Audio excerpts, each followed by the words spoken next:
전쟁은 뉴스 한 줄로 설명되지 않고 안보 역시 구호만으로 지켜지지 않는다.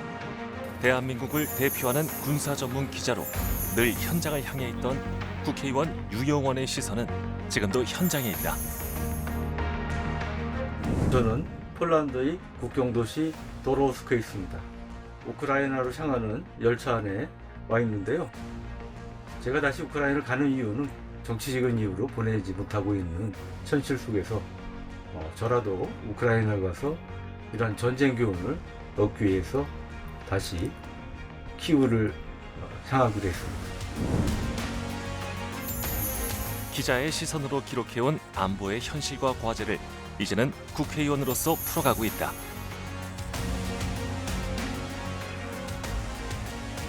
오랜 군사 전문기의 경험이 뒷받침돼서 제가 국회에 오자마자 가장 첫 번째 주안점을 줬던 건 사람 문제입니다. 우리가 AI나 그런 첨단 무기의 비중이 커진 게 현실이지만 또 앞으로도 커지겠지만 결국 이런 것들을 움직이는 것은 사람입니다.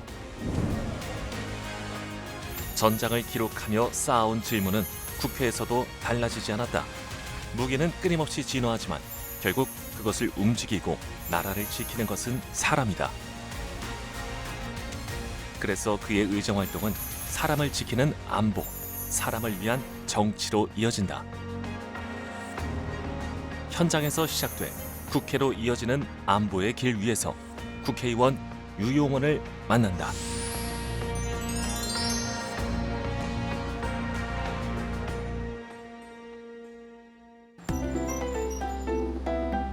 군사 전문 기자 출신 의원답게 그의 하루는 누구보다 바쁘게 시작한다. 안녕하세요. 네, 안녕하세요. 아침부터 수고 많으십니다. 국방과 안보 현안이 불거질 때마다 가장 먼저 찾게 되는 국회의원 유용원. 오늘도 생방송 출연을 위해 한 방송국을 찾았다. 아무래도 이란 전쟁이 좀 계속되고 있어서 이란 전쟁, 그다음에 최근 국민의힘 공천 문제 등 정치 현안 문제에 대해서 얘기를 하게 될 것 같습니다. 오랜 방송 경험에도 생방송의 긴장감은 여전하다. 이제는 기자가 아닌 국회의원으로 서는 자리. 한마디 한마디에 담기는 책임은 그만큼 더 무거워졌다. 제가 처음 시작한 게 2006년부터 방송을 했으니까 벌써 20년은 가까이 됐는데 지금도 항상 방송을 할 때마다 나올 때마다 긴장이 됩니다. 국회의원이 된 다음에는 아무래도 말 한마디에 대한 책임, 부담이 더 크기 때문에 더 이제 기자 시절보다 긴장되는 측면이 있는 것 같습니다. 군사 전문 기자로서의 오랜 경력은 국방과 안보를 국민의 언어로 풀어내는 전문가로 만들었다. 30년 넘게 기자와 진행자로 쌓아온 감각은 생방송에서도 현장감 있는 전달력으로 이어진다. 그 긴장감마저 결국은 더 정확하게 전하기 위한 힘이 된다. 사실은 많은 국민들 사이에 유영원 의원님 네. 또 이제 군사 안보 전문가시잖아요. 배럴당 1달러면 나쁘지 않은데? 뭐 이런 얘기도 지금 나오고 있는데 어떻게 보십니까? 배럴당 1달러만 보는데 배럴 양이 작잖아요. 그리고 배럴이 작다. 그리고 우리가 이제 기본적으로 큰 요조 한 척당 한 200만 배럴 200만 배럴이요? 실을 수 있고 어마어마하네요. 이제 그게 이제 우리 거의 하루 소비량이라고 얘기하는데 200만 배럴이면 우리 하나로 따지면 약 30억 원가량 합니다. 맞네, 30억 맞네요. 척당 30억의 통행료를 내야 될 수도 있다. 아이 못 내죠. 그건 못 그러니까 내죠. 결코 이제 작은 돈이 아닌 거고요. 그래서 그건 못 내죠. 전쟁의 충격은 전선에만 머물지 않는다. 통행료 30억 원이라는 현실은 기름값 폭등과 같은 민생의 부담으로 이어진다. 복잡한 국제 정세를 생활의 언어로 풀어내는 그의 설명은 그래서 더 직접적이고 선명하다. 기자일 때 방송할 때 비해서 아무래도 말에 대한 책임, 또 부담 이런 거가 좀 큰 것 같습니다. 특히 요즘처럼 정치적으로 좀 혼란스럽고 좀 민감한 시기이기 때문에 그런 점에서 말 한마디 한마디 하는 게 더 신중할 수밖에 없고요. 그런 점에서 더 조심스러운 태도로 방송에 임할 수밖에 없는 것 같습니다. 서울대 경제학과를 졸업한 뒤 조선일보 국방 전문 기자와 논설위원으로 활동하며 국방과 안보를 깊이 있게 다뤄온 유용원 의원.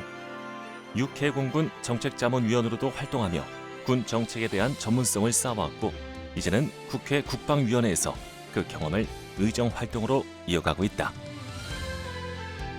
저는 이제 1993년부터 2024년까지 31년간 국방부를 담당을 했습니다. 그 사이에 하나의 명단이라든지 여러 이제 특종을 했었고요. 하지만 가장 기억에 남는 것은 2000년대 초반에 서울 도심에 직업군인들이 간사들이 30년 이상 돼서 비가 오면 물이 새는 이러한 낡은 숙소에 살고 있었는데 그 문제에 대한 이제 기사를 썼더니 어떤 중령 부인은 저한테 울면서 고맙다고 전화를 하신 적도 있었습니다. 그 뒤에 제가 더욱 군인들이, 군 간부들이 처음 이제 관심을 갖게 됐고 제가 기자 생활 중에 가장 보람을 느끼고 있는 기사 중에 하나입니다. 군사 전문 기자로 쌓아온 경험은 결국 안보의 중심에 사람이 있다는 확신으로 이어졌다. 오랜 군사 전문기의 경험이 뒷받침돼서 제가 국회에 오자마자 가장 첫 번째 주안점을 뒀던 건 사람 문제입니다. 우리가 AI나 드론, 첨단 무기의 비중이 커진 게 현실이지만 또 앞으로도 커지겠지만 결국 이런 것들을 움직이는 것은 사람입니다. 그러니까 군에서는 부사관이라든지 소속 간부라든지 이런 간부들의 역할이 그만큼 큰 거죠. 그래서 이 간부들의 사기, 처우와 관련된 거에 최우선적으로 신경을 썼고요.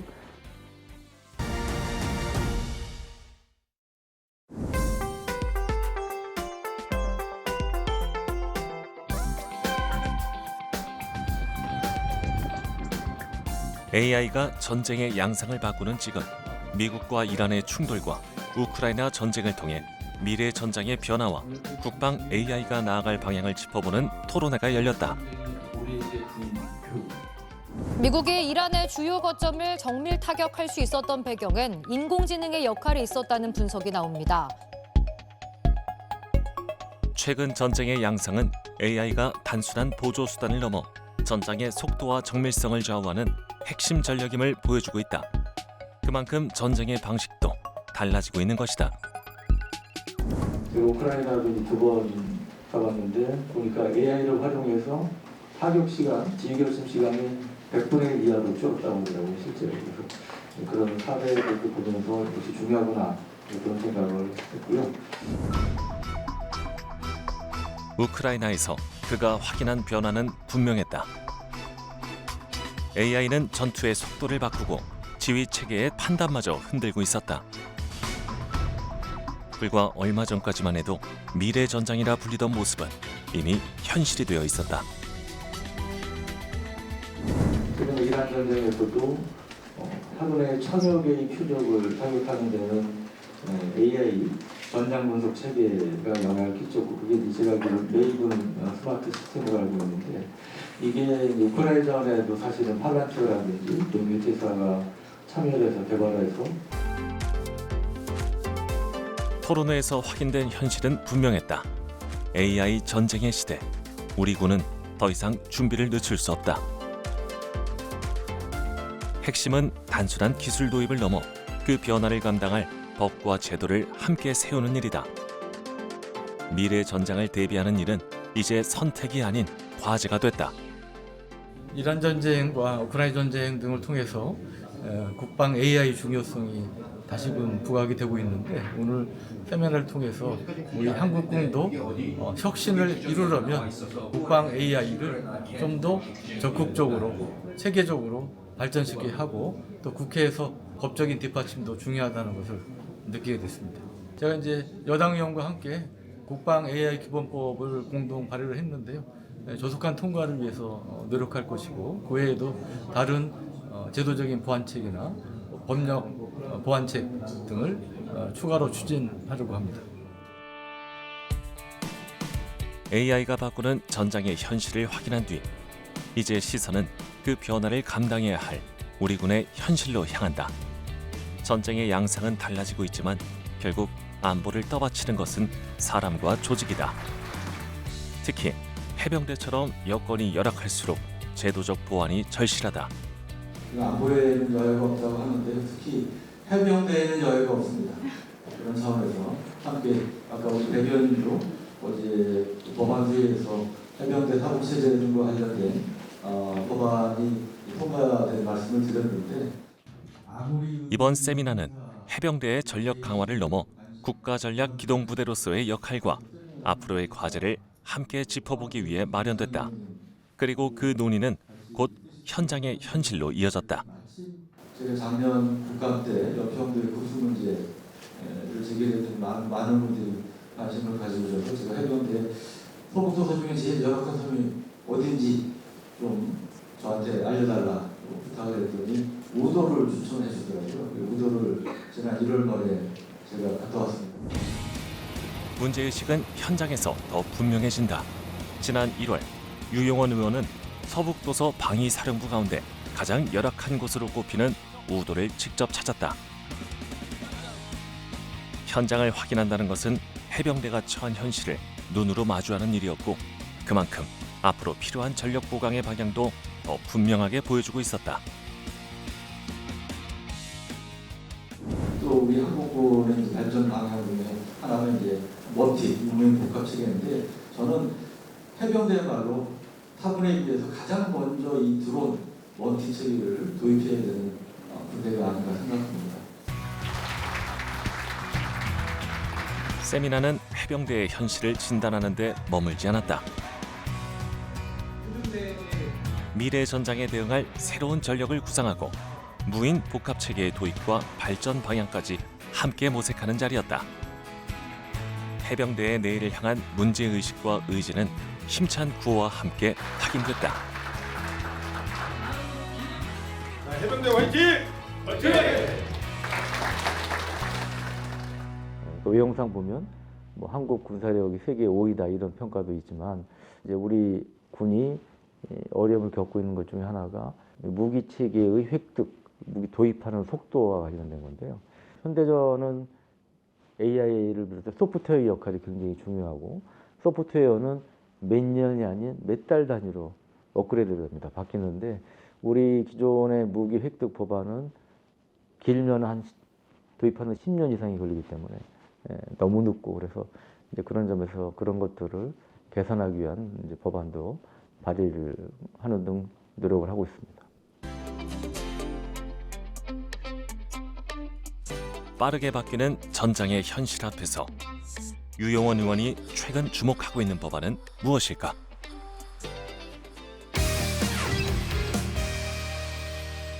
제가 역점을 두고 있는 것은 미래전장 주도 3법안인데요. 소프트웨어 중심 무기체계 획득 법안, 국방인공지능 법안, 그리고 국가 사이버 안보 법안입니다. 기존의 우리 무기체계 획득 법안은 하드웨어 중심으로 보통 몇 년 이상이 걸립니다. 그래서 급속하게 발전하고 있는 AI를 비롯한 소프트웨어의 수용을 우리 군이 받아들일 법적인 준비가 사실상 안 돼 있었습니다. 그래서 국방 AI 법안, 인공지능 법안을 발의를 했습니다. 그리고 국가사이버안보법은 전 국민이 피해를 입는 엄청난 해킹 사건 등이 발생하고 있는데 국가 컨트롤 타워가 없다 보니까 대응이 굉장히 미흡하고 늦습니다. 그런 맥락에서 국가 컨트롤 타워 신설 등을 중심으로 하는 국가사이버안보법을 발의를 했습니다. 이 3개 법안이 통과가 돼서 발효가 되면 4차 산업혁명을 활용한 이 첨단 전쟁을 한국군도 수행할 수 있는 기반을 마련하게 된다는 의미가 있습니다. 특히 국가사이버안보법안의 경우는 정부가 좀 더 적극적으로 신속하게 대응을 해서 국민들이 피해를 줄이는 데도 큰 도움을 줄 수 있을 것으로 기대를 합니다.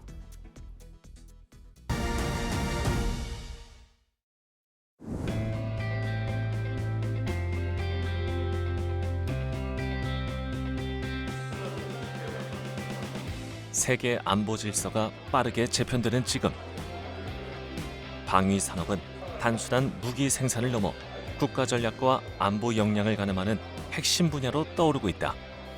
오늘 주제가 보니까 우리 K방산 그 파이가 터지면서 수출 전략이라든지 어떤 이를 지원하기 위한 법적인, 제도적인 모든 것들을 고민하는 자리가 없습니다. 전쟁의 방식이 달라진 지금 안보의 경쟁력은 무기 성능에만 머물지 않는다. 기술력과 생산력 그리고 수출 경쟁력까지 모두 국가 전략이 된다. 이처럼 이제 방산은 전장을 대비하는 산업을 넘어 대한민국의 미래를 좌우할 전략 자산이 되고 있다.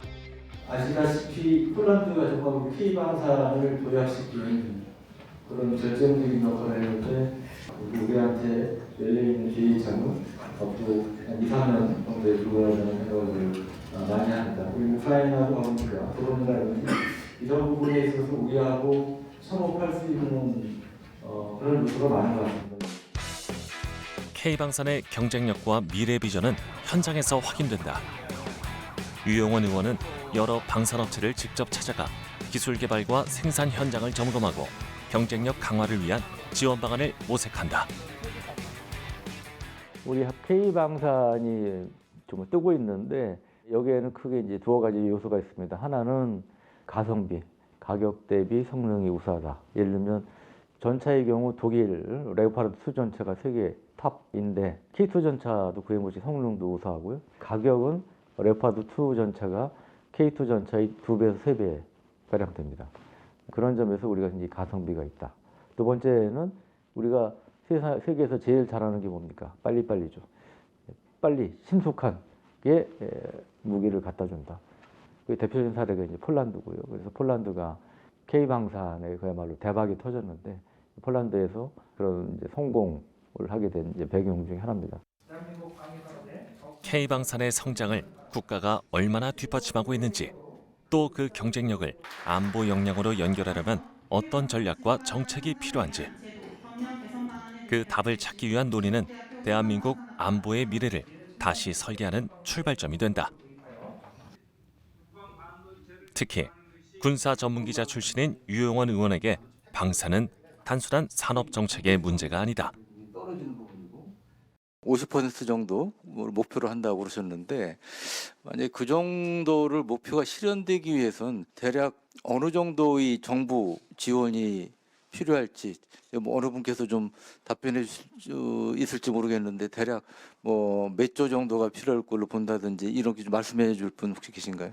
지금 그 국방 그 반도체의 그 국산 비율이 낮은 거는 첫 번째가 경제성, 그다음에 두 번째가 기술력 문제라고 보고 있습니다. 오랫동안 현장에서 국방의 현실을 지켜봐온 만큼 무기 체계와 전력, 기술과 안보는 따로가 아닌 하나의 흐름으로 봐야 할 과제이기 때문이다.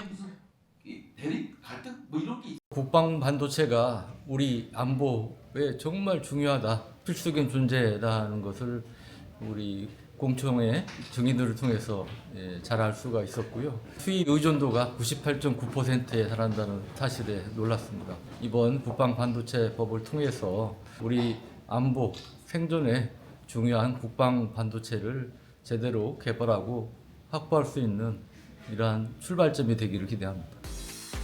지난 1월 국회 무궁화 포럼에선 한국형 핵추진 잠수함 특별법 제정을 위한 본격적인 논의가 시작됐다. 오랜 시간과 준비가 필요한 만큼 이제 더 이상 미룰 순 없다. 핵추진 잠수함은 사업은 저는 100m 달리기가 아니고 마라톤과 비슷하다고 생각합니다. 굉장히 오랜 시간과 노력이 필요한데요. 근데 이 마라톤이 매우 독특한 상태의 마라톤입니다. 그래서 마라톤하면 막판에 이제 스퍼트를 내는 콘텐츠. 이 핵추진 잠수함은 초반에 스퍼트를 내서 우리가 진도를 굉장히 빨리 나가야 하는 상황입니다. 그런 점에서 중요한 것이 특별법이다. 핵추진 잠수함은 단순한 무기 도입을 넘어 대한민국 안보 전략의 방향을 가를 과제다. 그만큼 초기부터 제도와 기술을 비롯해 전략을 함께 준비해야 한다.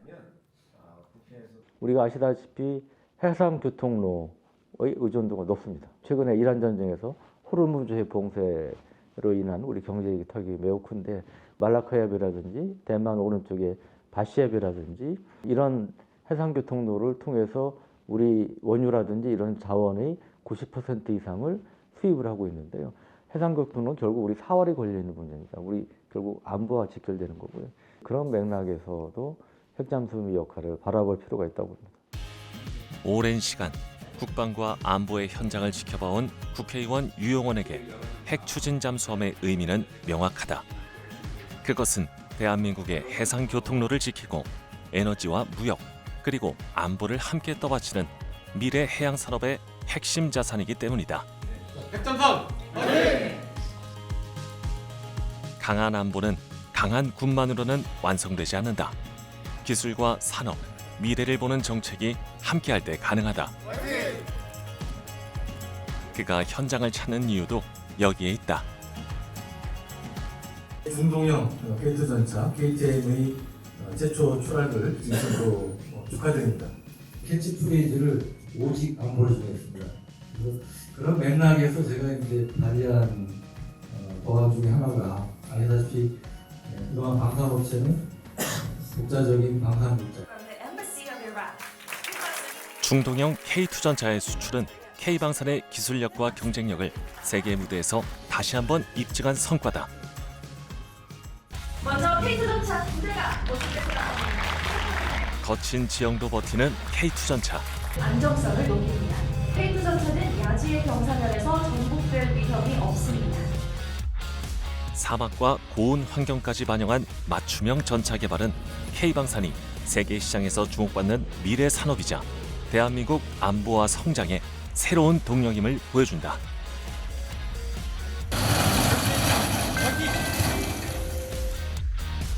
뿐만 아니라 KF-21 양산 1호기의 출고는 대한민국 방위 산업의 또 다른 전환점이다. 전투기를 생산한다는 것은 국방의 자립 기반을 넓히는 일이자 첨단 기술의 축적과 산업 경쟁력으로 이어지는 힘이다. 이처럼 K방산은 단순한 무기를 넘어 대한민국 안보 역량의 상징이 되고 있다. 고도화된 제품의 방산 수출 현장에서는 단순히 제품의 성능이나 가격이 좋다고 해서 계약이 성사되지는 않습니다. 그래서 상대국과의 신뢰와 국가 차원의 보증 같은 것들이 점점 중요해지고 있습니다. 그런 면에서 국회가 전투기와 같은 첨단 무기 체계의 해외 수출을 위한 의회 외교에 적극 나서주신다면 방산 4대 강국이라는 국가적 목표 달성에 큰 도움이 될 것이라고 생각합니다. 고부가가치 첨단 무기 수출은 기술력만으로 완성되지 않는다.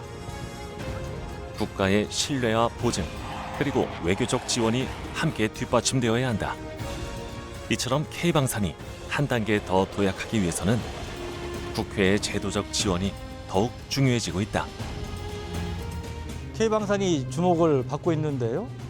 전차 같은 지상 장비 외에 KF-21, FA-50 등 항공 장비야말로 고부가가치 K방산의 주력 수출 품목이 될 수 있다고 생각을 합니다.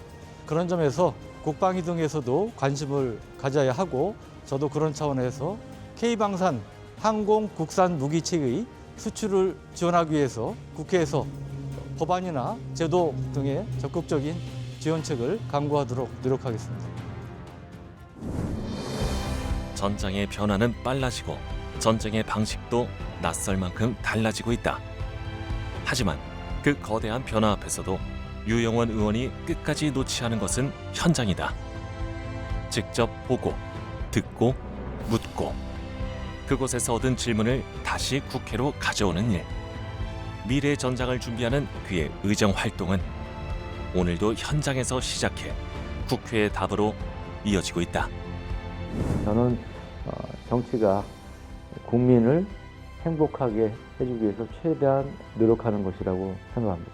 그리고 그 큰 틀 내에서 제가 중점을 두고 있는 정치는 저는 이제 국방 안보 전문가이기 때문에 역시 국가 안보에 도움이 되는 역할을 하는 게 제 정치의 가장 큰 소명이자 역할이라고 생각을 하고요. 그런 점에서 제가 얼마 전에 캐치프레이즈를 하나 정했는데 오직 안보입니다.